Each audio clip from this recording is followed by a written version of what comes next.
So good afternoon to all, good afternoon everyone.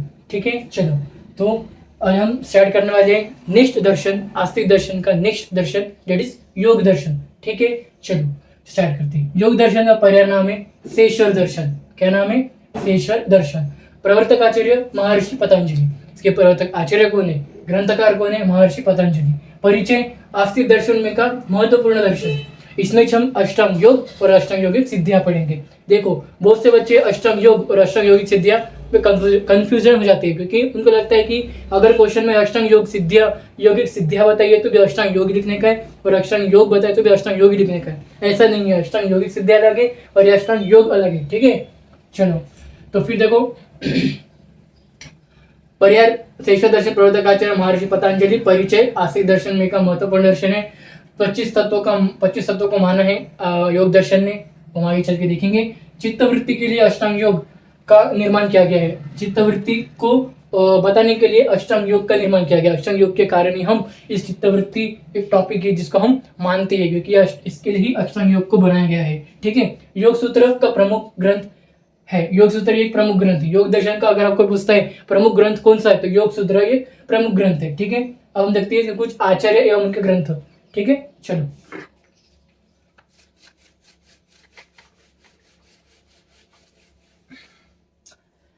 आचार्य एवं उनके ग्रंथ।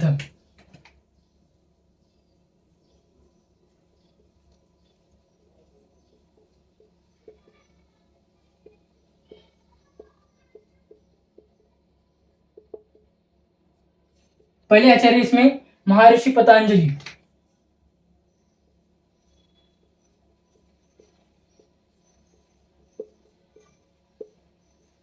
तो महर्षि पतंजलि ने क्या किया था? इन्होंने योग दर्शन का मूल ग्रंथ योग सूत्र का रचना की थी। योग सूत्र की रचना की थी। बस इतना ही लिखना, ज्यादा कुछ फेंका फाकी मत करना इसमें। ओके, बस इतना ही। फिर दूसरे आचार्य कौन थे? विज्ञान भिक्षु। विज्ञान भिक्षु, इन्होंने क्या किया था? इन्होंने योग सार संग्रह नामक ग्रंथ की रचना की थी। योग सार संग्रह, योग सार संग्रह ग्रंथ। ठीक है, फिर तीसरा कौन? भोजराज। इन्होंने क्या किया था? भोजराज ने, इन्होंने भोजवृत्ति का निर्माण किया था। भोजवृत्ति का निर्माण या रचना लिख सकते हो क्या? ऐसा कोई जरूरी नहीं कि निर्माण लिखना है। चौथे आचार्य कौन थे? वाचस्पति मिश्र। वाचस्पति मिश्र। ठीक है, इन्होंने क्या किया था? इन्होंने तत्व वैशार्दी नामक व्याख्या की रचना की थी। तत्व वैशार्दी, तत्व वैशार्दी नामक व्याख्या की रचना की थी। ओके, फिर सत्य संदेश हमारे कौन थे? विज्ञान भिक्षु। फिर से विज्ञान भिक्षु आए, डबल। इन्होंने योग सूत्र पर ही, योग सूत्र इसी पर उन्होंने क्या किया था? योगवर्तिक नामक व्याख्या, योगवर्तिक नामक व्याख्या की रचना की थी। ओके ओके, ठीक है, रचना की थी। बस 4 साइंटिस्ट। ओके, सो महर्षि पतंजलि ने योग सूत्र की रचना की थी। फिर बाद में जो विज्ञान भिक्षु थे, वो योग सूत्र के ऊपर योगवर्तिक नामक व्याख्या की रचना की थी। योग सूत्र में ही उन्होंने योगवर्तिक, विज्ञान भिक्षु ने, लेकिन योग सूत्र की रचना की थी महर्षि पतंजलि ने की थी। फिर विज्ञान भिक्षु ने क्या किया था? विज्ञान भिक्षु ने रचना किसकी की थी? योग सार संग्रह ग्रंथ की।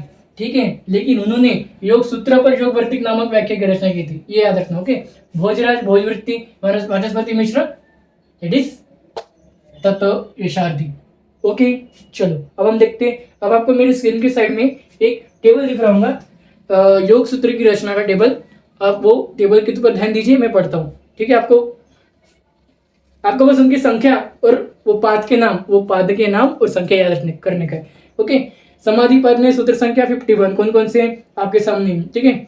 साधन पद 55, विभूति पद 55, कैवल्य पद 34, कुल सूत्र 195 और पूरे से मिला के कुल 195। आपको बस संख्या और उनके नाम याद रखने के बाद के बस, और कुछ नहीं। अब देखते हैं प्रमुख सिद्धांत।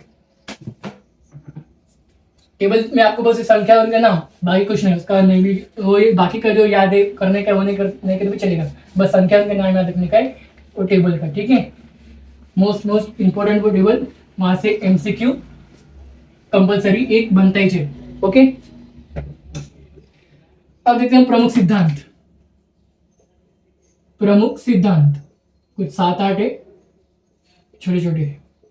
ओके, पहला सिद्धांत देखते हैं हम। पहला सिद्धांत है प्रमाण वर्णन।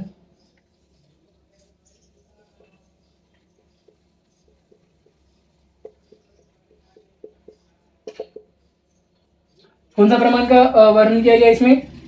प्रत्यक्ष, अनुमान और आगम। प्रत्यक्ष, अनुमान और आगम, ये प्रमाणों का उन्होंने एक्सेप्ट किया है। कौन? योग दर्शन में। सेकेंड सिद्धांत कौन सा है हमारा? डेट इज ईश्वर की व्याख्या। ईश्वर की व्याख्या, ये क्या बोलती? ईश्वर की व्याख्या डेट इज प्रमाण वृत्ति को वर्णन करते हुए योग दर्शन ने प्रत्यक्ष अनुमान और आगम को प्रमाण वृत्ति का है। ईश्वर व्याख्या बोलती क्लेश के कर्म विपाक और आशय, कर्म विपाक और आशय से रहित जो पुरुष है उसे ईश्वर कहते हैं। कर्म विपाक और आशय से, कर्म विपाक और आशय से जो रहित है, जिनके पास ये तीनों भी चीज है, वो ईश्वर उन्हें मानते हैं, ठीक है। तीसरा सिद्धांत है हमारा समाधि के भेद। समाधि के भेद, कितने समाधि के भेद? 3, दैट इज सवितर्क, निर्वितर्क और समाधि के भेद 4 बताए इसमें, सवितर्क, निर्वितर्क, सविचार, निर्विचार, ठीक है। सर्वितर्क, निर्वितर्क, निर्विचार, सविचार, निर्विचार और सविचार, ये 4 समाधि के भेद है। सविचार, ओके, ठीक है। सवितर्क का मतलब क्या होता है? देखो, जब शब्द और अर्थ ज्ञान का विकल्प रहता है, जब शब्द और अर्थ का ज्ञान सही होता है उसे हम सवितर्क कहते हैं। निर्वितर्क, जब शब्द अर्थ ज्ञान का मतलब विकल्प सही नहीं रहता है उसे निर्वितर्क बोलेंगे। वैसे ही सेम, जब शब्द अर्थ और विचार, शब्द अर्थ और उनके विचार अगर सही होते तो वो सविचार, अगर सही नहीं होते तो वो निर्विचार, ठीक है। ये 4 आपको याद रखने का है, ओके। इसके उदाहरण नहीं लिखे तो चलेगा, ओके। फिर हम देखते हैं नेक्स्ट अष्टांग योग। चौथा सिद्धांत है अष्टांग योग।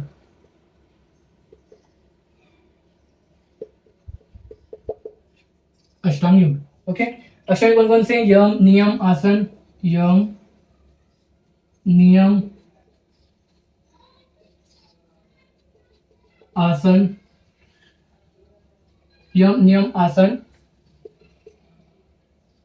प्राणायाम, प्रत्याहार,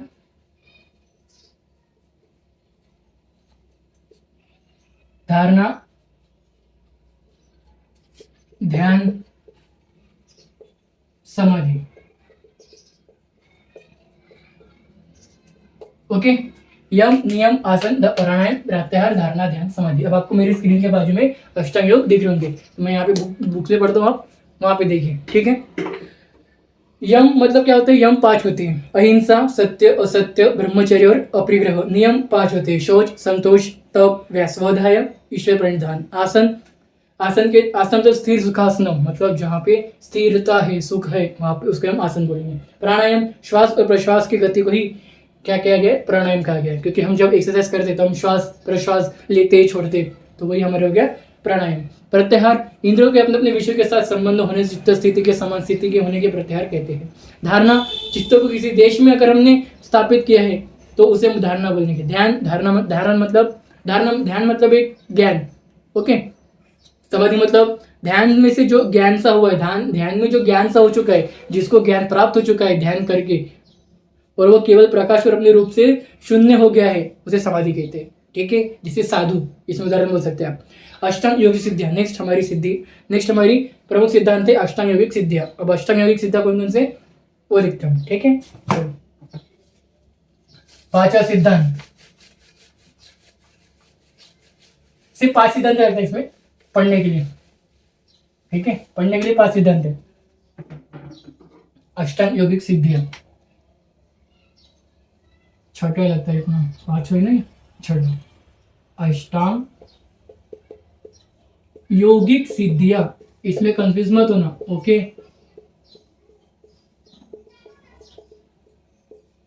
अष्टांग योगिक सिद्धियां कौन कौन से? अनिमा, लघिमा,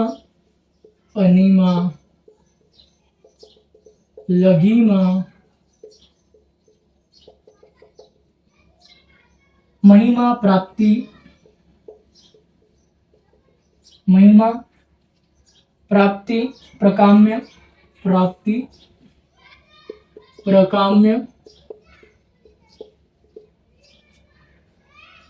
वशित्व,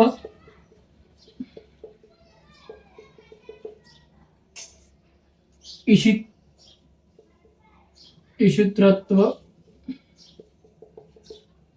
और यत्रकमा। ठीक है, छठवा प्रमुख सिद्धांत है हमारा अष्टांग योगिक सिद्धियां। ठीक है, लास्ट सिद्धांत है ये योग दर्शन का। आपको साइड में दिख रहा होगा मेरे स्क्रीन के। अनिमा मतलब अपने शरीर को सूक्ष्म तो छोटा। लघिमा शरीर का बोझ को हल्का करना। महिमा मतलब अपने शरीर को फैलना, शरीर का फैलना, मोटे लोग। प्राप्ति, इष्ट जो ईश्वर के द्वारा दिए हुए पदार्थ को प्राप्त हो जाना। प्राकाम्य, इच्छा का पूरा न होना, अगर कोई इच्छा पूरी नहीं होती तो होता है प्रकाम्य। वशित्व मतलब प्राणियों को वश में करना। और ईशितत्व मतलब ऐश्वर्य संपादन करके सामर्थ्य ईश्वरत्व करना, जिसके पास ऐश्वर्य है वो ईश्वरत्व हो गया।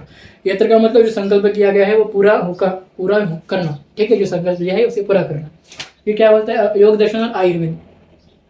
नेक्स्ट हमारा टॉपिक है योग दर्शन और आयुर्वेद। अब योग दर्शन आयुर्वेद, 6 योग दर्शन के 6 प्रमुख सिद्धांत जो आपको याद करना है, पढ़ना है, अच्छे से समझना है और लिखना है एग्जाम में अगर क्वेश्चन आता है तो। ठीक है, फिर योग दर्शन और आयुर्वेद, योग दर्शन और आयुर्वेद।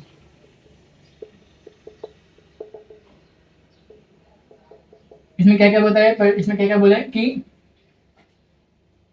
योग दर्शन प्रत्यक्ष को प्रमुख कुछ नहीं, इसमें आपने अभी तक जो प्रमुख सिद्धांत लिखा है वही आपको यहाँ पे शॉर्ट में लिखने का है बस। और वो लिखने के बाद आपको उसके हर एक पॉइंट के साथ आपको ये लिखना है कि आयुर्वेद ने भी इन्हीं को ही माना है, आयुर्वेद ने भी इन्हीं प्रमाणों को माना है, आयुर्वेद भी इन योग की भी सिद्धि की है, आयुर्वेद ने भी इन अष्टांग योग का वर्णन किया है। आपको उसके साथ आपको आयुर्वेद के फॉर्म में भी आपको लिखने का है, सेम लाइन। ठीक है, वही हो गया हमारा अष्टांग योग दर्शन और आयुर्वेद। ठीक है, कुछ नहीं है जो आपने अपने प्रमुख सिद्धांत में देखे उसको शॉर्टकट में आप शॉर्ट में एक पॉइंट अनुसार अगर इसमें लिख देते हो तो खूब है, आराम से आपको मार्क्स मिल जाएंगे। ओके, और योग दर्शन आपको ज़्यादा से ज़्यादा ऐसे क्यों ही पूछेंगे। ओके, याद रखना। तो क्या बोलता है कि इन्होंने भी आयुर्वेद में प्रत्यक्ष आगम को माना है और योग दर्शन ने भी माना है। आयुर्वेद में भी व्याधि की चिकित्सा के लिए प्राणायाम का वर्णन प्राप्त किया है और योग दर्शन ने भी सेम वही प्राप्त किया है। आयुर्वेद अष्ट सिद्धि और अवधारणों को भी समर्थक है, सेम योग दर्शन भी अष्टांग सिद्धिया को भी समर्थक करता है। ठीक है, इतना ही था योग दर्शन आयुर्वेद में। ठीक है, योग दर्शन हमारा इतना ही था, छोटा है, ऐसे कि में आने के चांसेस है। ठीक है, ओके, चलो तो मैं आज का लेक्चर यहीं पे एंड करता हूँ। लेक्चर को एंड करने वाले बने 2-3 चीजें। तो हमारा यूट्यूब चैनल शुरू है आयुर्वेदा रियलिटी। दूसरा हमारा शुरू है इंस्टा का पेज आयुर्वेदा रियलिटी, तीसरा हमारा शुरू है व्हाट्सएप ऑफिशियल ग्रुप,